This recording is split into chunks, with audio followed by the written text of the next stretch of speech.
Work-life balance is a very personal thing. There are guys who work 12 hours, 18 hours a day and think that they've got balance. There are others who work 6 hours a day and they think they've got balance. So I don't know how you define it for yourself, but for me, work-life balance requires, I guess, a couple of things to happen. One is you've got to enjoy what you're doing. You really have to. It's really, really critical. And if you don't enjoy what you're doing, it's time to do something different. And that's part of the reasons why I've changed what I did over the years.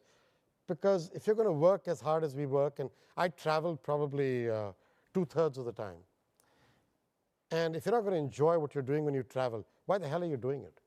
And so work-life balance starts with enjoying what you do really well. At the same time, you've got to have time for yourself and the people who matter to you. I mean, by that I mean, not just helping Aditi move into a dorm room in Harvard, which, by the way, was up 4 bloody flights of stairs with no elevator, with a room partner who had a stupid shipping trunk that was bigger than my car that had to be carried up the stairs. And I used to call that the 2 Advil evenings, right? You kind of had them, and then you had 2 Advils so you could wake up in the morning without a broken back. Yeah. But you've got to provide time for that.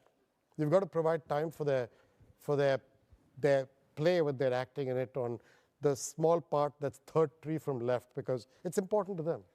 And so if you're not going to be there when they need you, then you've got no balance.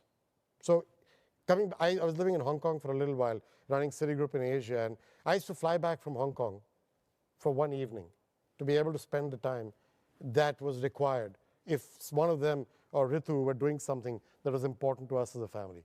So I guess you've got to enjoy what you're doing, but you've also got to take out the time for the people who matter to you. And when you're with somebody, spend the time with the person. This stupid habit of having a BlackBerry and an iPhone in your hand all the time, honestly, you're not spending time with the people you're with. You're spending time with the instrument. And the instrument isn't your work-life balance. It's actually, in some ways, an invasion on your work-life balance. It's useful, don't get me wrong. I use the darn thing all the time, but it's an invasion if you're not careful. So finding the right space that says, when I'm with you, I'm focused on you, you matter to me, and I'm going to spend time with you, as compared to I'm doing that, but also doing this, looking at my email, doing phone calls, taking out paper, working on the weekends. You've got to figure out how to find that balance. That's what work-life balance is. The rest all kind of works out.